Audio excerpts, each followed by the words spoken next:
কাজ আমি বলি। প্রথম কাজ হচ্ছে নিয়াত করতে হবে যে এই রমাজানটাতে আমি আমার সমস্ত গুনাহ মাফ করানোর চেষ্টা করব। কারণ নবী সাল্লাল্লাহু আলাইহি ওয়াসাল্লাম বলেছেন, সেই ব্যক্তির জন্য ধ্বংস যে ব্যক্তি রমজান মাসকে পেয়েছে কিন্তু তার গুনাহ মাফ করাতে পারে না। কে জানে এটা আমাদের শেষ রমাদান হতে পারে? আল্লাহ না করুক। আমরা দোয়া করি আল্লাহ পাক আমাদেরকে বেশি বেশি রমাদান দান করুক, বেশি বেশি লাইলাতুল কদর দান করুক। প্রথম শুরু হচ্ছে আপনি মাসের বাজার আগে করে ফেলবেন। আমি একটু প্র্যাকটিক্যাল কথা বলবো আর কি। আপনি রমাদান মাসের বাজার এই শাবান মাসে করে ফেলার চেষ্টা করেন, পারলে ঈদের শপিংটাও করে ফেলার চেষ্টা করেন। রমজান মাসে বেশি বাইরে যাবেন এবং টাকা পয়সা নিয়ে গিয়ে স্ত্রী সন্তানের হাতে দিয়ে দিবেন না, যাও বাইরে গিয়ে মার্কেটিং করে আসো, এই ভুলটা করতে যান। নিজে পরিবেশ নষ্ট করবে, রোজার যে আধ্যাত্মিকত্ব নষ্ট হবে, আরো হাজারটা যুবকের চোখের জেনা করা প্রয়োজন নাই। আপনি পরিবারের কর্তা, লিস্ট করে ফেলেন, আপনাকে আল্লাহ পাক যতটুকু সামর্থ্য দিয়েছেন মূল জিনিসগুলো কিনে রেখে দেন, আর বাকি টুকটাক বাজার আপনি করবেন। আর যখন বাজারে যাবেন একটা দোয়া করবেন, আপনি 10 লক্ষ নেকি পাবেন ইনশাআল্লাহ। কত লক্ষ? 10 লক্ষ। দোয়াটা শিখাচ্ছি। দোয়াটা হচ্ছে লা ইলাহা ইল্লাল্লাহ ওয়াহদাহু লা শারীকা লাহু লাহুল মুলক ওয়া লাহুল হামদ ইউহয়ী ওয়া ইউমীত ওয়া হুয়া হাইয়্যুন লা ইয়ামুত বিয়াদিহিল খায়রু কুল্লুহু ওয়া হুয়া আলা কুল্লি শাইইন কাদির। একবার পড়লে 10 লক্ষ নেকি পাবেন বাজারে গিয়ে। কেন পাবেন? কারণ বাজার সবচেয়ে নিকৃষ্ট জায়গা, যেখানে গেলে মানুষ আল্লাহকে স্মরণ করে না। সেখানে গিয়ে আপনি আল্লাহকে স্মরণ করেছেন, এই জন্য আল্লাহ পাক নেকি দিবেন ইনশাআল্লাহ। আসেন, এটা করার পর ঈদের যে শপিংটার কথা বলছি, এটা এই কারণে বলছি, লাস্টের দশকে আমরা ঈদের শপিংয়ে বেশি ব্যস্ত থাকি, এতে করে লাইলাতুল কদরটা আমরা হারিয়ে ফেলি। লাস্টের দশক আমরা হয় ইতিকাফ করবো, না হলে বাসায় নামাজ পড়বো, পরিবারবর্গকে নিয়ে রাত জাগবো। পারা যাবে ইনশাআল্লাহ? তারাবির নামাজ তো পড়বোই ইনশাআল্লাহ জামাতে। এবং আপনি 20 পড়েন আর 8 পড়েন, আপনি নামাজের কোয়ালিটিটাকে ভালো করার চেষ্টা করেন, নামাজের কোয়ালিটিটাকে বেস্ট করেন। ধীরে ধীরে তেলাওয়াত করেন, ধীরে ধীরে রুকু সেজদা করেন, নামাজটাকে এনজয় করেন, সময় নিয়ে, টাইম নিয়ে, 2 ঘন্টা সময় লাগুক, 3 ঘন্টা সময় লাগুক, এনজয় করে নামাজ পড়েন। আল্লাহ পাক তৌফিক দান করুন। এরপর শেষ রাতে আবার ওঠেন, পরিবারবর্গকে নিয়ে নামাজে দাঁড়ান, একসাথে জামাত করে নামাজ পড়েন, পরিবারে নফল নামাজ পড়েন, বাসায় বরকত হবে ইনশাআল্লাহ। রাত জাগেন, বেশি বেশি দোয়া করেন, একটু তেলাওয়াত করেন, একটু জিকির করেন, তাসবিহ তাহলিল করেন, রাতটা কাটিয়ে দেন। শেষের দশকে মার্কেটে ঈদের শপিং করতে যায় না। ঈদের খুশি আছে, ঈদের আনন্দ আছে, ঈদে ভালো পোশাক পরবো, সব ঠিক আছে। এই খুশি কাদের জন্য? কদ আফলাহা মান তাযাক্কা ওয়া যাকারা ইসমা রাব্বিহি ফাসাল্লা। কার জন্য ঈদের খুশি? যে ব্যক্তি রমজান মাসে আত্মশুদ্ধি অর্জন করতে পেরেছে, রোজা রেখেছে, যাকাত দিয়েছে, নামাজ পড়েছে, লাইলাতুল কদরে রাত জেগেছে, তারাবি পড়েছে, ইত্যাদি ইত্যাদি। এই ব্যক্তি আত্মশুদ্ধি অর্জন করেছে, এই ব্যক্তির জন্য ঈদের খুশি। যে রমজান মাসে সিনেমা দেখেছে, সিনেমা শুটিং করেছে, পর্নোগ্রাফি দেখেছে, সুদ খেয়েছে, শিরক করেছে, বেদাত করেছে, হারাম খেয়েছে, এর জন্য ঈদের খুশি। মানুষকে ঠকিয়েছে, ব্যবসায় মাল কম দিয়েছে, পণ্য মজুত করেছে, ইচ্ছা করে দ্রব্যের দাম বাড়িয়েছে, সরকারকে বিব্রত করেছে, জনগণকে দুর্ভিক্ষের দিকে ঠেলে দিয়েছে, এদের জন্য ঈদের খুশি? কখনো না। ঈদের খুশি তাদের জন্য যারা আত্মশুদ্ধি অর্জন করতে পেরেছে। আল্লাহ পাক বোঝার তৌফিক দান করুন, আমিন। এটা প্রথম টিপস দিলাম আপনাকে। এবার আসেন, আপনি রমাদানে প্ল্যান করবেন যে আপনার জীবনে বড় বড় পাপগুলো কি কি হয়েছে। এই পাপগুলো যদি মানুষের সাথে জড়িত হয়ে থাকে, আপনি মানুষের সাথে গিয়ে গিয়ে ক্ষমা নিয়ে নেবেন। কারো টাকা নিয়েছেন, দেন নাই, দিয়ে দিবেন। কারো সম্পত্তি পায়, দেন নাই, দিয়ে দিবেন। কারো হকটা নষ্ট করেছেন, গালি দিয়েছেন, গীবত করেছেন বা তহমত দিয়েছেন, অপমান করে ইত্যাদি, ক্ষমা চেয়ে নেবেন। রমাদান মাসে মানুষের হকটা দিয়ে দেন। আল্লাহর কাছে জড়িত যে পাপগুলো আছে, এটার জন্য ইস্তেগফার যথেষ্ট। খালি যদি বলেন আস্তাগফিরুল্লাহাল্লাযী লা ইলাহা ইল্লা হুয়াল হাইয়ুল কাইয়্যুম ওয়া আতুবু ইলাইহি, 1 সেকেন্ডের মধ্যে আল্লাহ পাক আপনার সমস্ত পাপকে নেকি দিয়ে পরিবর্তন করে দিবেন সব। এবার প্র্যাকটিক্যালি যাবেন, সেহরি করবেন। সাহরির মধ্যে বারাকা আছে। সাহরি না করে রোজা রাখাটা উচিত না। সাহরির মধ্যে বারাকা আছে। একটা খেজুর হোক, 1 গ্লাস পানি হোক, আপনি সাহরি করবেন, এর মধ্যে বারাকা আছে। এবং সাহরির সময় এমনভাবে খাবেন না যে এটা আপনার জীবনের শেষ খাওয়া। কথা বুঝতে পারছেন? এত বেশি আইটেম করতে যায় না, এত বেশি ভোগবিলাসী হয়ে গেলে রোজার আধ্যাত্মিকত্ব থাকবে না। সেহরিতে অল্প খান, যদি খেতে হয় পেটের 3 ভাগের 1 ভাগ খান, 1 ভাগ ফাঁকা রাখেন, 1 ভাগ আপনি পানি দিয়ে পূর্ণ করেন। এখনকার কিছু তথাকথিত আশেকে রসুলের মতো হতে যায় না, যাদের ভুঁড়ির জ্বালায় চেয়ারে বসতে পারে না, এই কাজ করতে যায় না। এটা মুসলিমদের শোভা পায় না। আমরা পরিশ্রমী জাতি, কর্মঠ জাতি।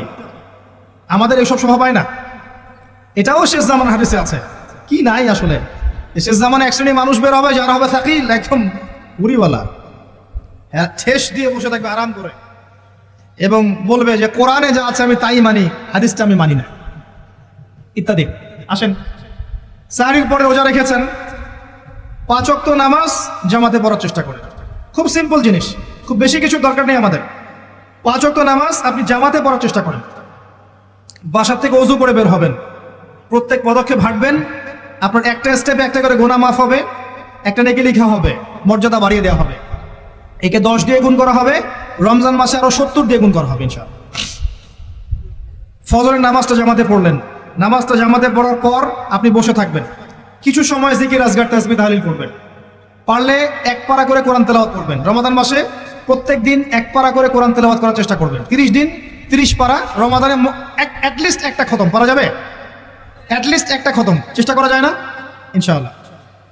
ফজরের নামাজ হয়ে গেছে, আপনি কোরআন তেলাওয়াত করেন, 1 পারা পড়তে সময় লাগবে আধা ঘন্টা, 40 মিনিট, কারো 1 ঘন্টা। এরপর সূর্য উঠে যাবে, উঠে গেলে পরে আপনি 2 রাকাত ইশরাকের নামাজ পড়বেন, নামাজটা পড়ে বাসায় যাবেন। আল্লাহর নবী বলছেন সাল্লাল্লাহু আলাইহি ওয়াসাল্লাম, আপনার আমল নামায় একটা কবুল হজ, একটা কবুল উমরার নেকি লেখা হবে ইনশাআল্লাহ। এবার রেস্ট করেন, বাসায় গিয়ে রেস্ট করেন। যখন ঘুমাবেন তখন ঘুমের সুন্নাহগুলো আদায় করেন, সূরা ফালাক নাস ইখলাস পড়েন, ফু দেন, দিয়ে গা মাসাহ করেন, আয়াতুল কুরসি পড়ে ঘুমান, ঘুমের দোয়া পড়ে ঘুমান, ঘুমটাও নাকি হবে ইনশাআল্লাহ। এরপর হয়তো আপনি কাজে যাবেন, চাকরিতে যাবেন, বা ব্যবসায় যাবেন, বা আপনি শিক্ষাক্ষেত্রে যাবেন, ইত্যাদি ইত্যাদি। যে ক্ষেত্রেই যান না কেন আপনি মনে রাখবেন আপনি রোজাদার। যে ক্ষেত্রেই যান আপনি মনে রাখবেন আপনি রোজাদার।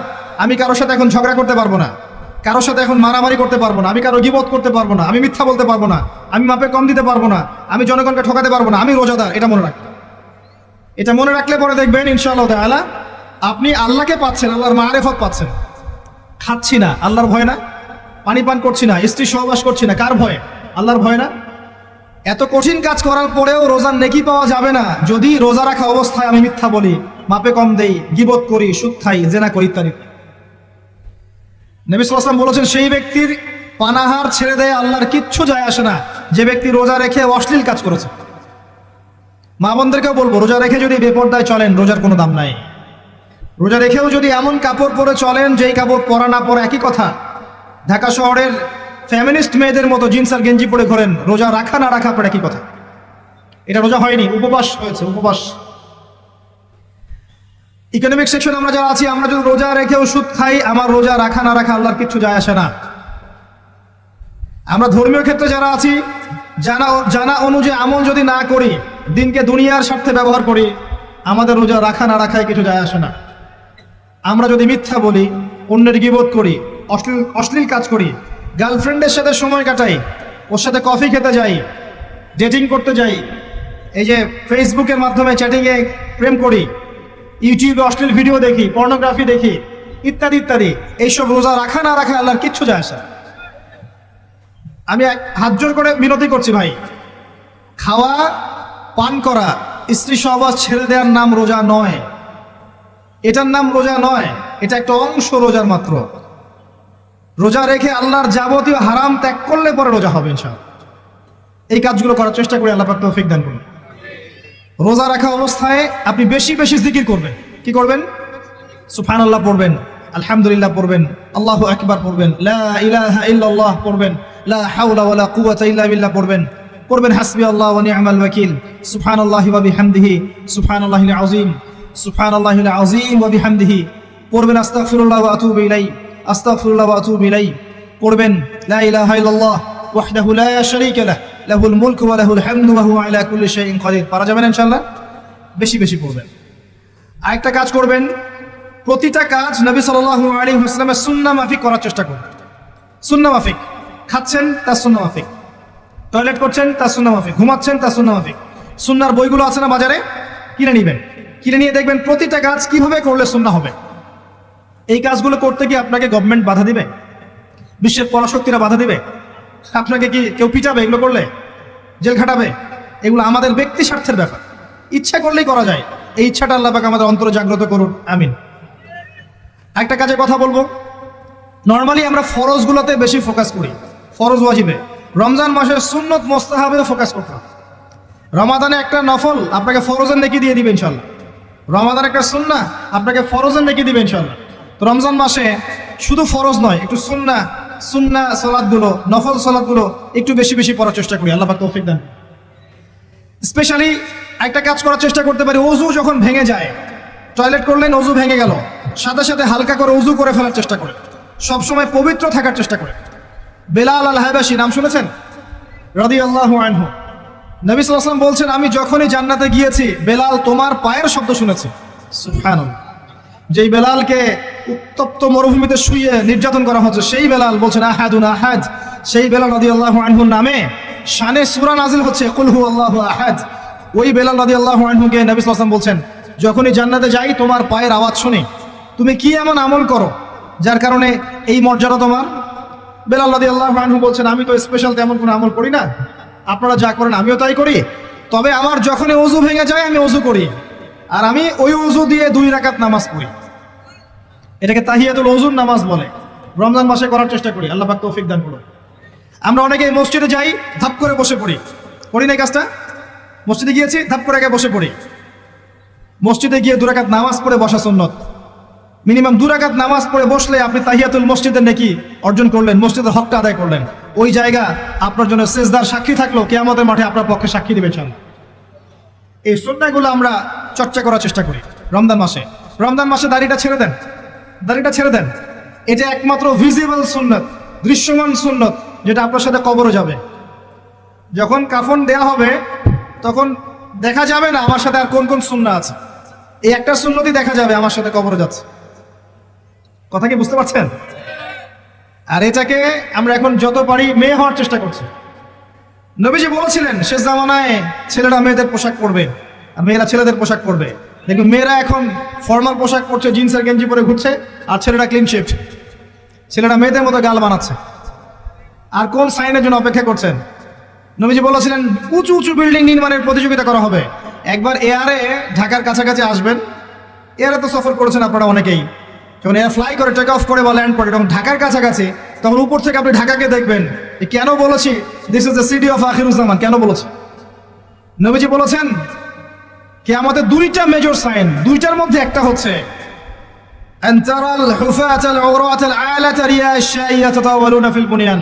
যখন সমাজের দরিদ্র শ্রেণীর মানুষেরা, যাদের পায়ে স্যান্ডেল ছিল না, গায়ে কাপড় ছিল না, এরা উঁচু উঁচু বিল্ডিং নির্মাণের প্রতিযোগিতা করতে থাকবে, তখন কিয়ামতের অপেক্ষা করতে থাকবে। আজকে থেকে 100 বছর আগে ছিল এগুলা? 200 বছর আগে ছিল? সুবহানাল্লাহ। আর কোন সাইনের জন্য অপেক্ষা করছেন? তিনি বলেছেন শেষ জামানায় women will dressed but still they will be naked. মহিলারা কাপড় পরবে, তারপরেও তারা নগ্ন থাকবে। আপনি ঢাকার শপিং মলে যান, আপনি দেখেন আর কোন সাইনের জন্য অপেক্ষা করছেন? শুধু ঢাকা কেন, গ্রামগঞ্জে ছড়িয়ে পড়েছে এগুলো, এখন গ্রামেও ছড়িয়ে পড়েছে। গ্রামে আরো বেশি দেখা গেছে মাশাআল্লাহ। গ্রামে গিয়ে আমরা হতভাগ, সুবহানাল্লাহ। গ্রামের মেয়েগুলা, গ্রামের মেয়ে ঢাকা শহরের মেয়েকে পার করে ফেলেছে। বাদ দেন, ওইদিকে না যাই, ডিফারেন্ট টপিক। আমরা রমাদান মাসের সুন্নাহগুলো আমল করার চেষ্টা করি। তাহিয়াতুল মসজিদ আমল করার চেষ্টা করেন, তাহিয়াতুল ওযু আমল করার চেষ্টা করেন, বেশি বেশি জিকির করেন। এবার আসেন রমাদানে যাকাত হিসাব করবেন। যাকাত, আপনার যাকাত হিসাব করেন, কত টাকা যাকাত এসেছে। যাকাতের হিসাব জানেন তো? হ্যাঁ, 7.5 ভরি স্বর্ণ, রৌপ্য কত? 52.5 তোলা। আপনার এই চাষাবাদের ঔষধ আসে, ব্যবসায়িক পণ্য থাকলে, সঞ্চিত সম্পদ থাকলে সবকিছু হিসাব করে মুফতি সাহেব আছেন, কওমি মাদ্রাসার আলেমদের কাছে যাবেন, যাকাতের ক্যালকুলেশন করে নেবেন যে আমার এত টাকা যাকাত এসেছে। এভাবে যাকাতটা রমজান মাসে দিয়ে দেওয়ার চেষ্টা করেন। যাকাত যদি আমরা না দেই, একটা শাস্তি শুনে রাখেন, আল্লাহ পাক এই সম্পদগুলোকে একত্রিত করে গলাবেন, গলিয়ে কপালে, গালে আর এই যে পিঠে লেপটে দিবেন, বলেন নাউজুবিল্লাহ। এবং এটা একটা সাপের আকৃতি ধারণ করবে, সাপ গলায় পেঁচানো থাকবে, কপালে দংশন করতে থাকবে, বলবে আমি তোমার মাল সাত ভোগ করো, আমি তোমার মাল সাত ভোগ করো। কবর এটা হবে, আমরা চোখে না দেখলে ওটা সত্য। নবীজি দেখে এসেছে মেরাজের রাতে এগুলো। এরপরে যাকাতের একটা সুবিধা আছে, এটা আমরা বুঝাতে পারি না। যাকাত ইসলামিক ইকোনমিক্সের বেইস। যাকাত ধনীর সম্পদে গরিবের হক। যে গরিবের কাছে টাকা পয়সা নাই, আপনার টাকা ওর হাতে চলে যাবে, ও খেয়ে পরে বাঁচতে পারবে, এটাই যাকাত। বুঝতে পারছি? জাকাতটা না দেন ও আস্তে আস্তে আস্তে আস্তে আরো দরিদ্র হতে থাকবে। এর উপর আবার সুদ আছে, আবার পেপার মানিও আছে। জাকাতগুলো দিয়ে দেন, আল্লাহর ওয়াস্তে জাকাত দিয়ে। অনেক মুসলিম আছে আমরা নামাজ পড়ে জাকাত দেই না, অনেক মুসলিম আছে জাকাত দেয় না, নামাজ পড়ে। জাকাত অস্বীকারীদের বিরুদ্ধে আবু বকর সিদ্দিক রাদিয়াল্লাহু আনহু যুদ্ধ করেছিলেন, এজ এ আমির, রাষ্ট্রের পক্ষ থেকে যুদ্ধ করেছিলেন। আল্লাহ পাক আমাদেরকে জাকাত আদায় করার তৌফিক দান করুন। ফসল থাকলে ফসল এর ওসর আসবে, ওসর এটা দিয়ে দিবেন। সেচের পানিতে হলে এক হিসাব, আর আপনার বৃষ্টির পানিতে হলে এক হিসাব। রমজান মাসে বেশি বেশি দান সাদাকা করবেন, বেশি বেশি মানুষকে দান সাদাকা করেন। পণ্যের দাম কমিয়ে দেন, মানুষকে সাদাকা করেন। প্রত্যেকটা দিন 10 টাকা, 20 টাকা, 100 টাকা সাদাকা করতে চেষ্টা করেন। এক একটা সাদাকা 70 গুণ বেড়ে যাবে ইনশাআল্লাহ। আমি আরেকটা নাসিহা করবো, রমজান মাসে বেশি থেকে বেশি মানুষকে খাওয়ান, বেশি বেশি খাওয়ান, ইফতার করান। আমি বলি মসজিদগুলোতে প্রত্যেক দিন আসর থেকে মাগরিব পর্যন্ত দিনের কথাবার্তা আলোচনা করেন, তালিম করেন। আপনাদের কাছে বই আছে, মুনতাকা হাদিস আছে, ফয়জুল কালাম বই আছে, রিয়াদুস সালেহিন বই আছে, মেশকাত আছে, আলেম আছেন, ইমাম সাহেব আছেন। একটা বিশেষ বিষয় নিয়ে আলোচনা শুরু করেন, মাগরিব পর্যন্ত আলোচনা চলবে, সবাই মিলে ইফতার করেন। একটা ইসলামিক পরিবেশ গড়ে তুলবে, মানুষকে ইফতার করান, বেশি বেশি ইফতার করেন। আপনার সামর্থ্য থাকলে, সামাজিক যদি পদমর্যাদা থাকে, সমাজের মানুষকে আপনি ইফতার করান, ইফতার পার্টি করে, ইফতার অ্যারেঞ্জমেন্ট করান। পার্টি বলা ঠিক না, আসলে ইফতার মাহফিল বলতে পারি আমরা। ইফতার মাহফিল করেন বেশি বেশি, মানুষকে ইফতার। একজন ব্যক্তিকে ইফতার করালে ওই ব্যক্তির রোজার নাকি আপনি পেয়ে যাবেন ইনশাআল্লাহ। প্রজেক্ট করেন, ইফতারের প্রজেক্ট করেন, মানুষের টাকাগুলো নেন, সংগ্রহ করে গরিবদের মাঝে ইফতার বিলিয়ে দেন। দুটা পদ্ধতি হতে পারে, আমি নিজেও করবো ইনশাআল্লাহ তাআলা।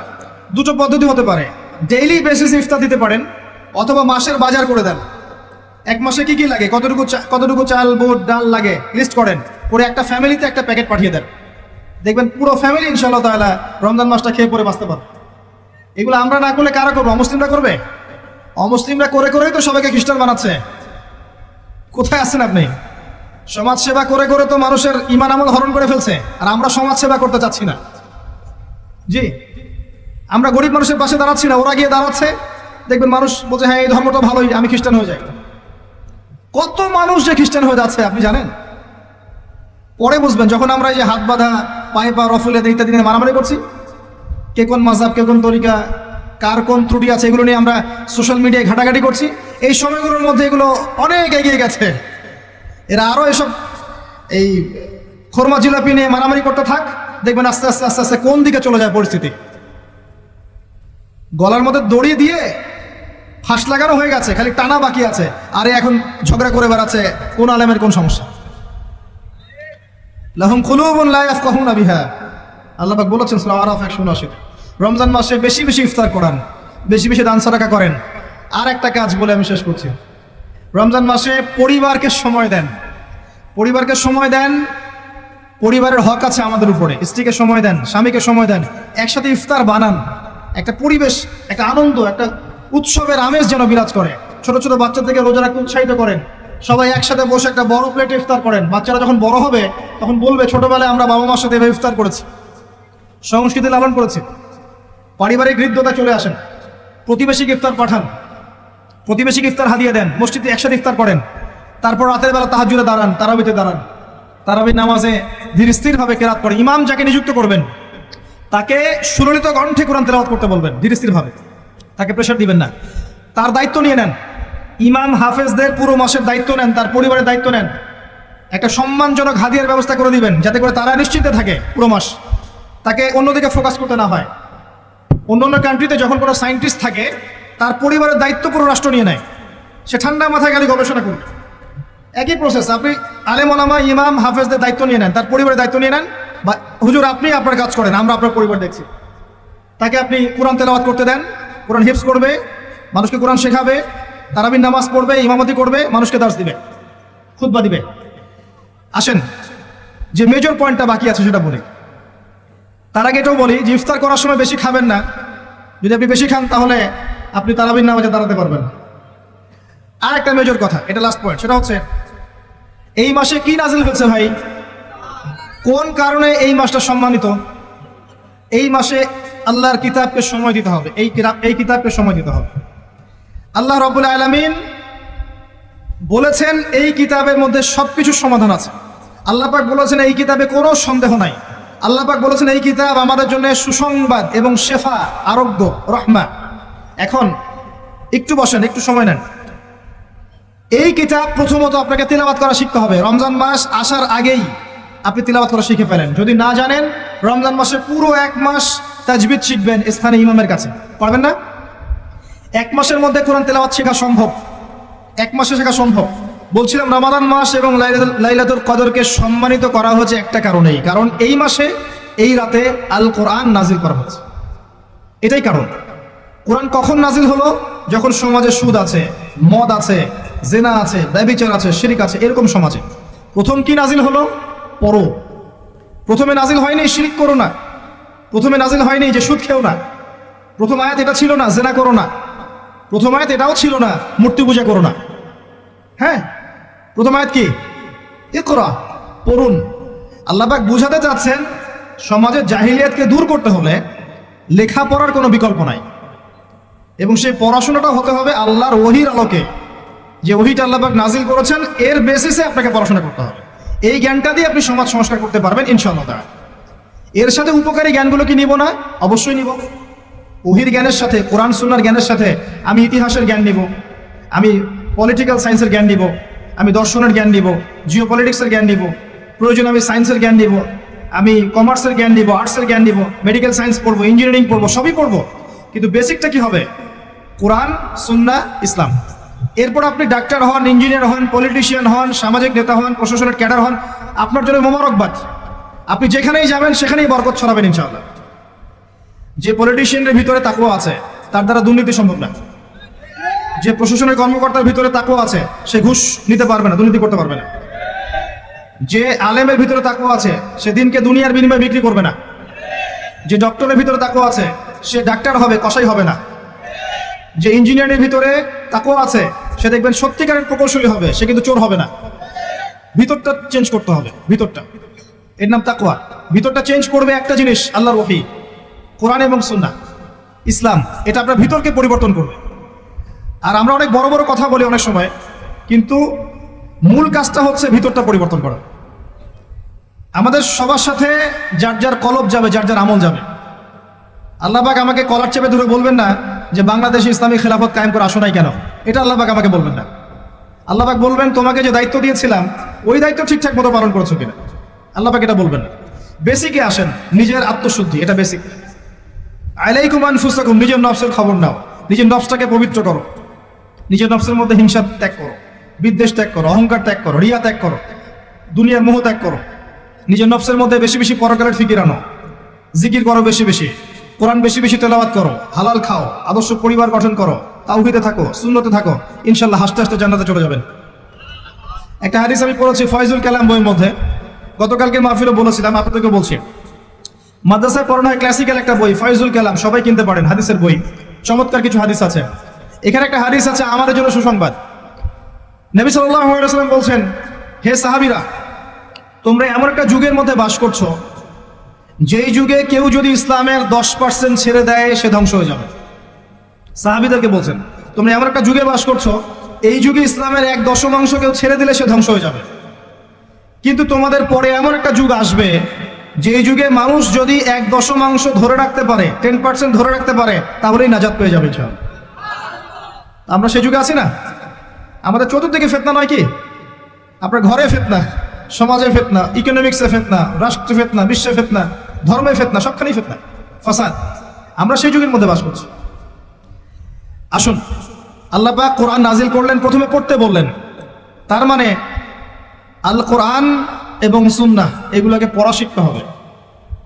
বড় বড় স্বপ্ন দেখার আগে আমাদেরকে বেসিক ঠিক করতে হবে, পড়াশোনা করতে হবে। আল্লাহ পাক আমাদের যুব সমাজকে পড়াশোনা করার তৌফিক দান। রমাদান মাসে এটা নাজিল হয়েছে।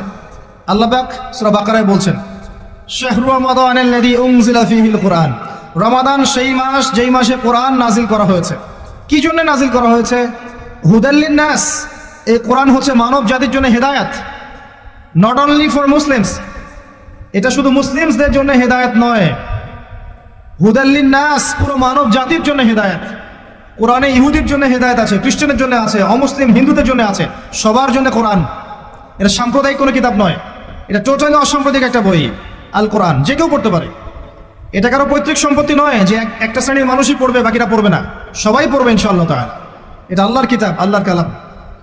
হুদাল লিন্নাস ওয়া বাইয়িনাতিন মিনাল হুদা, এটা হচ্ছে সত্য মিথ্যার মানদণ্ড, বাইয়িনাত সুস্পষ্ট মানদণ্ড।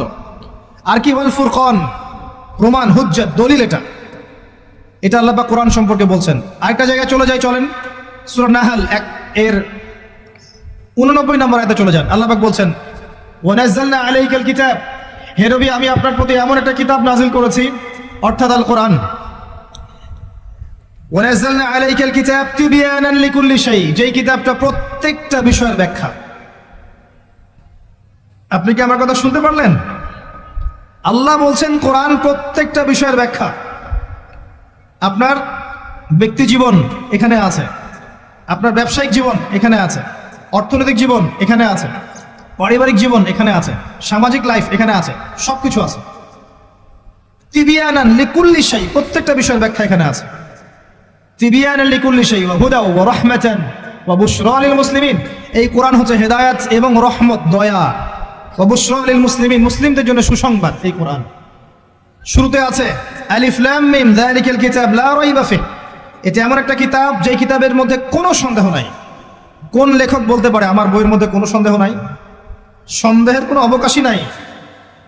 লা রাইবা ফিহ হুদাল লিল মুত্তাকিন, মুত্তাকিদের জন্য এটা হেদায়েত। মুত্তাকি কারা? আল্লাযীনা ইউমিনুনা বিল গায়ব, যারা অদৃশ্যে বিশ্বাস করে। ঈমানের 6 পিলার সবই অদৃশ্য নয় কি? আল্লাহ অদৃশ্য, ফেরেশতা অদৃশ্য, আসমানে আগের কিতাবগুলো দেখি নাই, অদৃশ্য। নবী রাসূলগণ দেখি নাই, অদৃশ্য। পরকাল ওয়াল ইয়াউমিল আখির, ওয়াল ইয়াউমিল আখির দেখি নাই, অদৃশ্য। ওয়াল কদরি খায়রিহি ওয়া শাররিহি, তাকদীর অদৃশ্য। আল্লাযীনা ইউমিনুনা বিল গায়বি, মুত্তাকি তারা যারা গায়েবে বিশ্বাস করে, অদৃশ্যে বিশ্বাস করে। আর এখনকার শিক্ষা দর্শন আমাদেরকে শেখায় পশ্চিমাদের, চোখে যা দেখবো না বিশ্বাস করবো না। হ্যাঁ, তাদের দর্শন এরকম, যুক্তি দিয়ে প্রমাণ করতে পারবেন না, বিশ্বাস করবো না। বৈজ্ঞানিক ব্যাখ্যা দিতে পারবেন না, বিশ্বাস করবো না। সায়েন্টিফিক্যালি প্রুভড হতে হবে, তারপর বিশ্বাস করবো। অনেক সময় দেখা যায় মুসলিমরাও এর গোলক ধাঁধায় পড়ে যায় এবং বলে নামাজের উপকারিতার সায়েন্টিফিক ব্যাখ্যা বলেন, তারপর নামাজ পড়বেন। নামাজের সায়েন্টিফিক ব্যাখ্যা লাগবে, তারপর নামাজ পড়বেন? আল্লাহ পাক বলেছেন ইয ক্বালা লাহু রাব্বুহু আসলিম ক্বালা আসলামতু লিরাব্বিল আলামিন। আল্লাহ পাক ইব্রাহিমকে বলেছেন আলাইহিস সালাম আত্মসমর্পণ করো, যখনই বলেছেন তখনই করেছেন। যখনই আল্লাহ পাক বলেছেন আত্মসমর্পণ করো, তিনি বলেছেন আসলামতু লিরাব্বিল আলামিন, আমি আত্মসমর্পণ করলাম। বাচ্চাকে জবাই করো, জিজ্ঞেস করেননি এর পিছনে বিজ্ঞান কি, যুক্তি কি, আর দর্শন কি? স্ত্রীকে রেখে আসো ওই জনমানব শূন্য জায়গায়, জিজ্ঞেস করেন নাই কারণ কি, রিজন কি, যুক্তি কি, বিজ্ঞান কি, দর্শন কি? আল্লাহ বলেছেন সামিআনা ওয়া আতা'না, এর নাম ইসলাম। আল্লাহর আদেশ যেখানে এসে যাবে এখানে যুক্তি বিজ্ঞান দর্শনের প্রয়োজন নাই। এই কনসেপ্টে আপনাকে মৌলবাদী হতেই হচ্ছে, কিছু করার নাই। কারণ মৌলিক বিষয় আপনাকে মেনে চলতে হবে। হ্যাঁ, প্রত্যেকটা বিষয়কে আপনি ব্যাখ্যা করতে পারবেন যদি সেই জ্ঞান আপনার কাছে থাকে, কিন্তু যুক্তিবিজ্ঞান দর্শনের সীমাবদ্ধতা আছে, সবকিছু এরা ব্যাখ্যা করতে পারে না।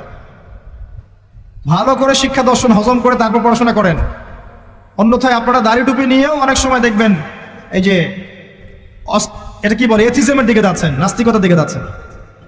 আসেন মূল জায়গায় আসি। আল্লাহ রাব্বুল আলামিন কোরআন সম্পর্কে কথা বলছেন, লা রাইবা ফিহ, এর মধ্যে কোনো সন্দেহ নাই।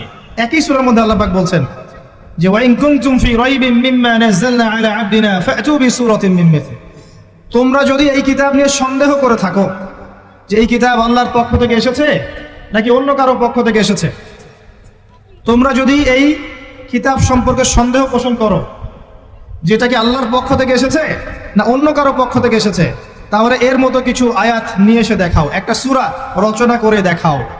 ওয়াদউ শুহাদাকুম মিন দুনিল্লাহি ইন কুনতুম সাদিকিন, তোমাদের যত সাক্ষী আছে, সহকর্মী আছে, তোমাদের সাপোর্ট দেওয়ার মতো যারা যারা আছে সবাইকে ডেকে নিয়ে আসো, এনে এই কোরআনের মতো একটা সূরা রচনা করে দেখো যদি সন্দেহ পোষণ করে থাকো। আল্লাহ এর পরে বলছেন ওয়া ইল্লাম তাফআলু, তোমরা যদি এটা করতে না পারো, ওয়া লাম তাফআলু, কোশ্চেন কালেও পারবে না। তোমরা যদি এটা করতে না পারো, মানে একটা সূরা রচনা করতে না পারো, এরকম কোনো কিতাব রচনা করতে না পারো, একটা আয়াতও রচনা করতে না পারো, তাহলে জেনে রাখো ফাত্তাকুন নার আল্লাতী ওয়াকুদুহা আন-নাস ওয়াল হিজারা, সেই আগুনকে ভয় করো যার ইন্ধন হবে মানুষ এবং পাথর। উইদ্দাত লিল কাফিরিন, যা কাফেরদের জন্য প্রস্তুত করা হয়েছে। আল্লাহ পাক এই কোরআনটা নাজিল করেছেন কোন মাসে ভাই? রমাদান মাসে। আসেন প্রথমে বলে নেই আমরা রমাদানকে কিভাবে পালন করার চেষ্টা করব, এরপরে আসছি রমাদানকে কেমন করে কোরআনময় করবেন, এই দুটো পয়েন্ট। এক নাম্বার, হতে পারে এই রমাদান আপনার জীবনের শেষ রমাদান হতে পারে। শয়তান আপনাকে তিনটা ধোঁকা দিতে পারে। শয়তান আপনাকে বোঝাতে পারে আপনি অনেক জানি, আমার জানার দরকার নাই। শয়তান বোঝাতে পারে আমার বয়স হয়ে গেছে, আমার দ্বারা হবে না। শয়তান বোঝাতে পারে আমার অনেক সময় পড়ে আছে, পরে শিখে নিব। আল্লাহর ওয়াস্তে শয়তানের ধোঁকায় পড়বেন না। এই মাসে কোরআন শেখেন, কে জানে আপনি আগামী মাস পান কিনা। কোরআন শিখে নেন, রমজান মাসে তেলাওয়াত করে শিখে নেন, কি পাবেন। কয়েকটা হাদিস বলছি। নবী সাল্লাল্লাহু আলাইহি ওয়াসাল্লাম বলেছেন, এই কোরআন আপনার পক্ষে দলিল হবে অথবা বিপক্ষে দলিল হবে। হুজ্জাতুন লাকা ওয়া আলাইক, আপনার জন্য শাফিউল লি আসহাব, এটা সুপারিশকারী হবে আপনার জন্য। প্রত্যেক হরফে আপনি 10টা করে নেকি পাবেন। কোনোদিনও আমি বলি নাই কোরআন তেলাওয়াত করলে নেকি হবে না। এই যে কাটছাট ভিডিও দেখলে আলেম ওলামাও ভুল মেসেজ পায়, এবং দেখা যায় একজন বরেণ্য আলেম হয়েও ভুল কথা বলতে শুরু করে। এই জন্যই বলি এর ক্ষতিকর দিক কত। মূল বিষয় তার নখদর পড়ে নাই, একটা কাটছাট ভিডিও দেখেছে, দেখেই কথা বলা শুরু করলো। কিন্তু সে আলেম, তার জানা উচিত কাফা বিল মারই কাযিবান ওয়া হুয়া ইয়াকুল কুল্লা মা সামিআ। একজন মানুষের জন্য মিথ্যাবাদী হওয়ার জন্য এতটুকু যথেষ্ট, যা শুনলাম যাচাই বাছাই না করেই প্রচার করলাম। ইয়া আইয়ুহাল্লাযীনা আমানু ইন জাআকুম ফাসিকুম বিনাবাইন ফাতাবায়ানু, কোনো ফাসিক যদি কোনো খবর নিয়ে আসে সেটা আগে তথ্য যাচাই করো, তারপরে কথা বলো। ইজতানিবু কাসীরাম মিনাজ যান, বেশি বেশি অনুমান থেকে বেঁচে থাকো। ইন্না বা'দা যান্নি ইসম, এগুলো আমরাই ভুলে যাচ্ছি এখন। আমি বলছি বারবার, স্পষ্ট করে বলছি, কোরআন তেলাওয়াত করলে প্রত্যেক হরফে 10টা করে নেকি হবে। এবং কোরআন তেলাওয়াত করলে আপনার জীবনে বরকত আসবে, রিজিকে হায়াতে বরকত আসবে, আপনার কলবে আল্লাহর নূর আসবে ইনশাআল্লাহ তাআলা। কোরআন আপনার পক্ষে সাক্ষী দিবে, আপনার পক্ষে দলিল হবে, হুজ্জা হবে ইনশাআল্লাহ। প্রত্যেক হরফে 10 নেকি। তবে শুধু তেলাওয়াত করলেই আমি কোরআনের অর্থগুলো বুঝতে পারবো না। আর অর্থগুলো না বুঝলে আমি কোরআনে আল্লাহর মৌলিক মেসেজগুলো ধরতে পারবো না। ধরতে না পারলে সেই মেসেজগুলোর উপর আমল করতে পারবো না। এই কারণে কোরআনের অর্থটা বোঝা জরুরি, এর ভাষা শেখা জরুরি, কারণ আদেশ নিষেধ আমাকে মানতে যেতে হবে। এবং কোরআন গবেষণা করতে হলে অবশ্যই অর্থ জানতে হবে, ভাষা শিখতে হবে, এর তাদাব্বুর তাফাক্কুরে ডুবে যেতে হবে, যেটা শুধুমাত্র তিলাওয়াত করা সম্ভব নয়। এটা বোঝাতে চেয়েছে। এর চেয়ে পরিষ্কার করা কি বলতে পারি বলেন? সুবহানাল্লাহ। আল্লাহ পাক আমাদেরকে বোধ শক্তি দান করুন। আল্লাহর ওয়াস্তে রমজান মাসে ভাই কোরআন তেলাওয়াত বাড়িয়ে দেন। যারা হাফেজ আছেন এই মাসে হিফজ চর্চা করবেন। আমার জন্য দোয়া করেন যেন আমি এই মাসে পুরোটা হিফজ করতে পারি। হিফজ চর্চা না করতে করতে অনেকটা ভুলেই যাচ্ছি। আসলে নবী সাল্লাল্লাহু আলাইহি ওয়াসাল্লাম বলেছেন, চর্চা না করলে কোরআন এত দ্রুত কলব থেকে বের হয়ে যায় যে একটা উটকে যদি ছেড়ে দেন সে যত দ্রুত চলে যাবে। আমাদের জন্য, আমার জন্য দোয়া করবেন যাতে কোরআনের হকটা আদায় করতে পারি। আল্লাহ পাক তৌফিক দান করুন, আমিন। এবং যারা হাফেজে কোরআন তাদের উচিত আরবি ভাষা এবং সাহিত্য জেনে তাফসিরগুলো পড়ে কোরআনের আয়াতগুলোকে নিয়ে একটু গবেষণা করা, আয়াতগুলো বোঝার চেষ্টা করা, আল্লাহ পাক কি বলেছেন কোরআনের মধ্যে বোঝার চেষ্টা করা, এগুলো জনগণকে বোঝানো। এবং এটা বোঝাতে আপনি উগ্র হবেন না, চরমপন্থী হবেন না, আক্রমণাত্মক হবেন না। আমরা কেউ কারো শত্রু নই, আমরা সবাই সবার বন্ধু, সবাই সবার ভাই। আমরা সবাই সবার ভাই, এক উম্মাহ, ওয়ান উম্মাহ নেশন। তাই আমরা কোরআনের মৌলিক মেসেজগুলো যুগোপযোগীভাবে সবার সামনে তুলে ধরবো, উপস্থাপন করব, মানার জন্য ফোর্স করব না। যাকে আল্লাহ পাক হেদায়েত দিবেন সে মানবে ইনশাআল্লাহ, যাকে আল্লাহ পাক হেদায়েত দিবেন না সে মানবে না, তার হিসাব সে দিবে, আমার কোনো দায় দায়িত্ব নেই। আর সর্বশেষ কথা হচ্ছে, আল কোরআন এর মধ্যে অনেক আদেশ এবং নিষেধ আছে। রমজান মাসে আমরা যদি কোরআন পড়ি আর বুঝি কিন্তু কোরআনের আদেশ আর নিষেধগুলোকে ফলো না করি, না মেনে চলি, তাহলে আদতে কোরআনের হকটা আদায় হচ্ছে না। এবং এই কোরআনের মেসেজ আমাদেরকে মুসলিম অমুসলিম সবার দ্বারে দ্বারে পৌঁছে দিতে হবে ইনশাআল্লাহ তাআলা। যেভাবে কোরআনের দাওয়াতের ফলে, হাদিসের দাওয়াতের ফলে নবী সাল্লাল্লাহু আলাইহি ওয়াসাল্লাম আইয়ামে জাহিলিয়াতের সেই জাহিলিয়াতকে দূর করে আলোকিত সমাজ প্রতিষ্ঠা করেছিলেন, ইনশাআল্লাহ আজও সম্ভব এই কোরআন সুন্নাহর দাওয়াতকে দিয়ে আজকের সমাজে চলমান জাহিলিয়াতগুলোকে দূর করে আলোকিত বাংলাদেশ প্রতিষ্ঠা করা। আল্লাহ পাক আমাদেরকে তৌফিক দান করুন, আমিন। আমি আমার আলোচনা এখানে শেষ করছি, আজকে আর লম্বা করছি না। আপনারা কষ্ট করে এসেছেন, বসেছেন, আলোচনা শুনেছেন, আদবের সাথে বসেছেন, শৃঙ্খলা রক্ষা করেছেন। আমরা দোয়া করি আল্লাহ পাক আপনাদের সবার নেক হায়াত, হালাল রিজিকে আল্লাহ পাক প্রশস্ত করুন। আমাদের সবাইকে আল্লাহ পাক রমজানে পৌঁছে দিন, রমজানে বেশি বেশি রোজা রাখার তৌফিক দান করুন। রমজান মাসে আমাদেরকে আল্লাহ পাক যাকাতগুলো দিয়ে দেওয়ার তৌফিক দান করুন, বেশি বেশি জিকির আজগার করার তৌফিক দান করুন, কোরআনের হকগুলো আদায় করার তৌফিক দান করুন, প্রত্যেক দিন এক পারা করে কোরআন পড়ার তৌফিক দান করুন। এবং আমাদের পরিবার বর্গগুলোকে আল্লাহ পাক হিদায়াত দান করুন। আল্লাহ রাব্বুল আলামিন আমাদের প্রশাসন